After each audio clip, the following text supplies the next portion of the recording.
In the fall of 1961, Betty and Barney Hill were driving home from their honeymoon in Montreal, Canada, back to Portsmouth, New Hampshire.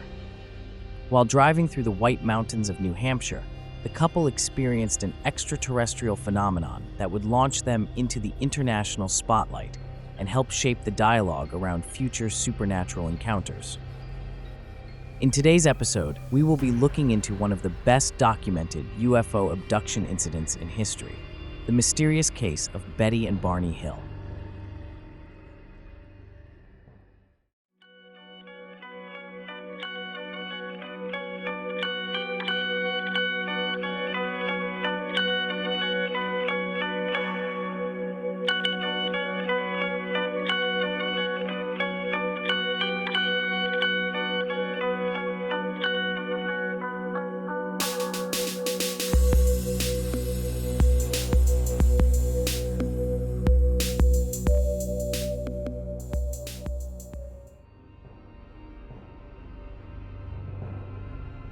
Betty and Barney Hill both worked long hours in Portsmouth.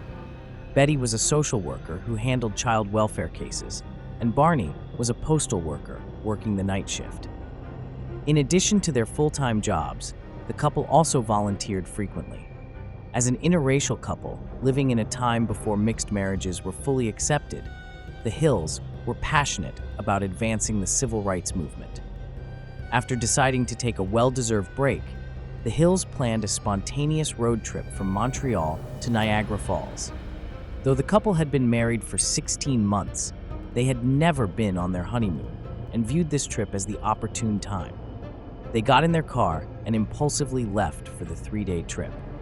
On the last night of their trip, the Hills departed for home around 10 p.m., hoping to make it back to Portsmouth around 2 a.m. However, as they drove, they noticed a bright light in the sky that appeared to be following them. With every mile they drove, the light grew bigger and brighter. As a World War II veteran and flight enthusiast, Barney Hill did not think much of the light at first. As it was the middle of the night, he assumed the light could not be coming from a commercial plane or a helicopter, and assumed it was just a satellite that had gone off course. The light continued to follow them, even as they drove through the winding roads of the White Mountains. Sometimes the light would move behind the trees and disappear, only to reappear moments later. Eventually, the couple grew curious and decided to pull over to investigate. Through a pair of binoculars, Betty saw that the light was actually some sort of object spinning in the air, presumably a flying saucer.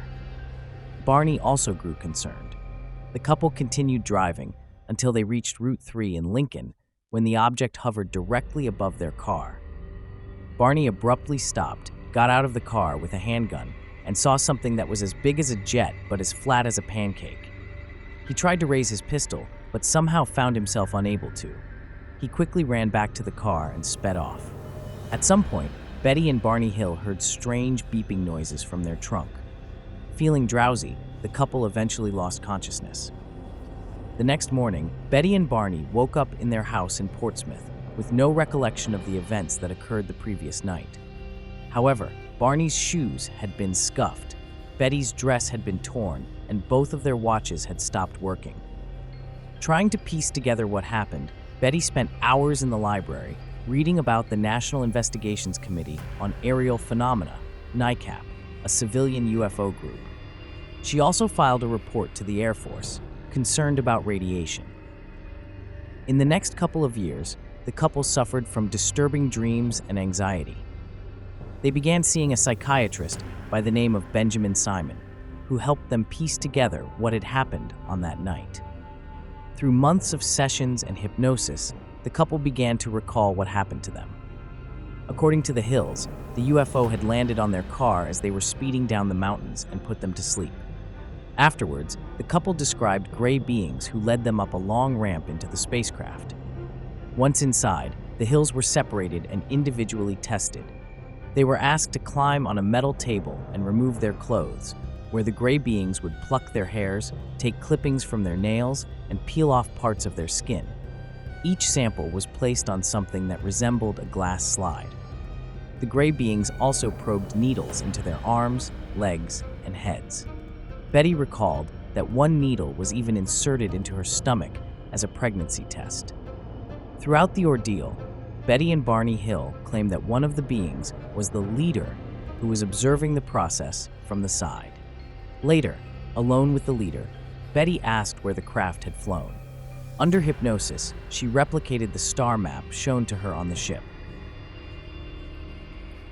Years later, studies of the map that Betty had redrawn from memory seems to indicate that the beings had come from the star system Zeta Reticuli.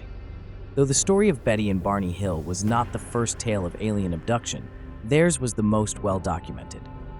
After this encounter, Betty Hill continued doing research on UFOs for the remainder of her life, and the story of the Hills became one of the most widely publicized alien encounters in history. It even shaped the way alien encounters are discussed today in the media.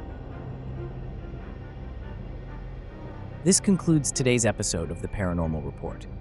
If you enjoyed today's episode, please give us a thumbs up and consider subscribing to our channel. It is due to your continued viewership and support that we are able to bring you interesting and informative videos like this.